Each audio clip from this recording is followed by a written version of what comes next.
For more on LSU's Pro Day and some other hot issues in the sports world, we bring in two of our experts, Jeff Crowden and Carter the Power Bryant, here to discuss some sports with us. Now, as we saw, LSU just held their Pro Day here in Baton Rouge. So, Carter, tell me, what player did you see that might have considerably upped their draft stock in a good workout? Mary Claire, you mentioned about getting a job next year. There's no doubt defensive end Kirsten Pittman was the gem of yesterday's Pro Day, and he should get a job. Whenever the scouts looked at the stopwatches, they began to look at each other saying, "Wait, who was that?" After having a chip on his shoulder for not getting an invite to the NFL Combine, the former six-year LSU veteran timed a 4.6840 with 28 reps on bench press.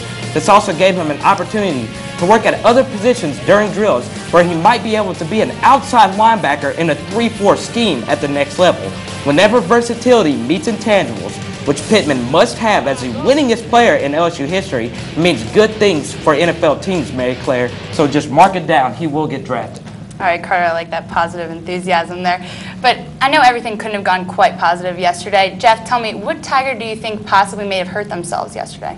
Well, Mary Claire, I don't think any player had a particularly bad day, but Ricky John Francois would have to be the one. He had an okay day. Nothing outstanding, just okay. Now, the reason I'm pointing him out is because he's only a junior, and he could have returned to LSU for his senior season and retooled some of his skills and made a lot more money if he came out next season. But watch out for my sleeper, free safety Curtis Taylor. He's a physical specimen and could adapt to any NFL club. Shifting over to the baseball diamond, LSU took the weekend series over Kentucky, but it was a tough grind. There were definitely some doubts after LSU struggled against Illinois last weekend and a loss to Louisiana Lafayette during the week. Now, Jeff, tell me, did this weekend's 2 wins against Kentucky calm some of those fears for Tiger baseball fans? I'm going to have to say no. I mean, they had to rely too much on their pitching studs, Anthony Renato and Lewis Coleman, for the victories this weekend. Not to take anything away from those guys because they pitched phenomenal. But remember, Renato had 13 strikeouts on Friday, but he got a no decision because of middle relief.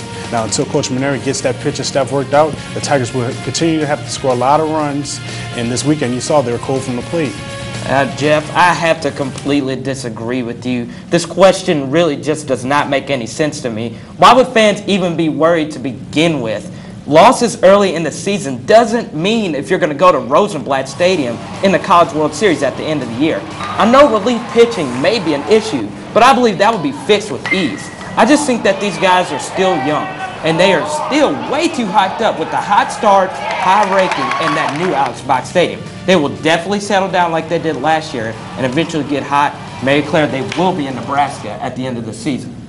All right, Carter, well, now to what I think we've all been waiting for. It's time for the NCAA basketball tournament, the time of the year when work, classes, and responsibilities are often thrown out the window for that college basketball. Well, guys, let me give it to me straight. Give me your final picks. Carter, Mary Claire, first. just let me lead it off because this is how it's going to be. People get hyped up for March Madness, the unpredictability, but the same teams stay at the top. With all that said, I can definitely see all number ones getting to the promised land again. I can't really see where any of these teams can get beat. I love Terrence Williams and the way that Louisville plays offense in transition and press on defense. UConn has struggled as of late, but the last time Jim Calhoun has been in the West, he went to 2 Final Fours.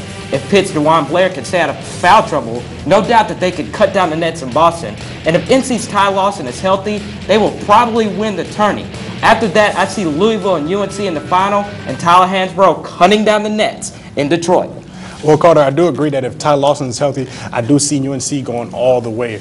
But I don't see all 4 number 1 seeds making it to the Final Four. But I do have 3 number 1s. I think UConn, UNC, and Pitt all make it. But my wild card of this tournament is Wake Forest. They look shaky sometimes this season, but they also look great, beating North Carolina and Duke this season. Now, they have what it takes to win in the tourney. They have an experienced point guard in Jeff Teague and studs like Afik Omeno and James Johnson. And Carter, don't be surprised if you see this team in Detroit. But in my final, I'm going to have UConn against my Tar Heels, and no doubt, UNC will be the champs. All right, guys, we have a little bit more time, so we're going to run my favorite, the triangle offense. First of all, what team do you see possibly being a Cinderella team in the tournament? You see, Mary Claire, at first I thought it would be Utah, but look for Oklahoma State. They run a small power forward, and they can spread out Pitt. Don't be surprised if you see them beat them in the second round. Yeah, Oklahoma State, they are coming on strong right now, but my Cinderella team will have to be VCU. You've seen a couple years ago, they have a great coaching staff right now. You've seen a couple years ago, they beat Duke. So that's going to be my Cinderella team to watch this season. Okay, well, do y'all think there's a chance maybe a 16 could beat a number 1?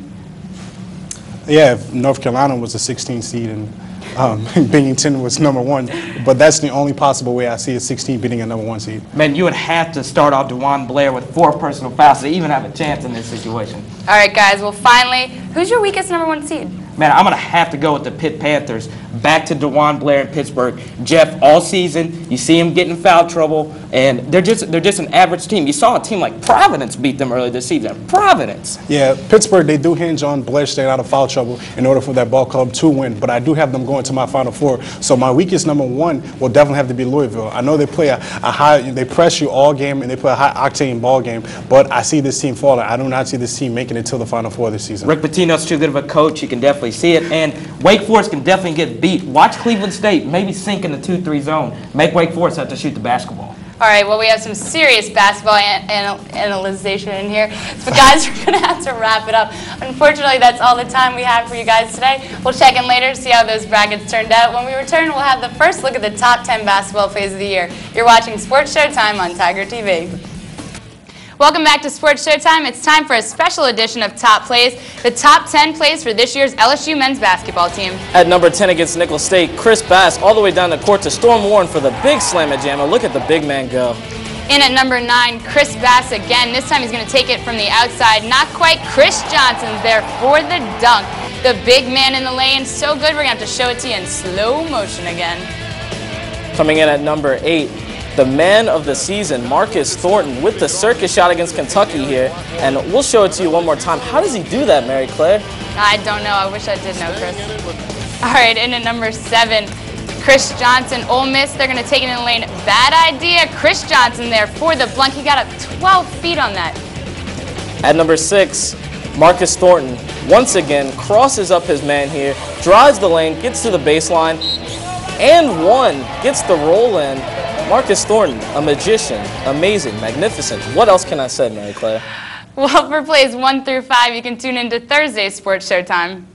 Well, that's going to do it for us here at Sports Showtime. You can catch the rebroadcast of this show on Tiger TV tonight at 6:30. Or if you're off campus, you can catch us on Cox Channel 4 at 11:30 and WBTR Channel 19 at midnight. You can also check us out on the web at www.tigertv.tv. From all of us here at Sports Showtime, have a great day.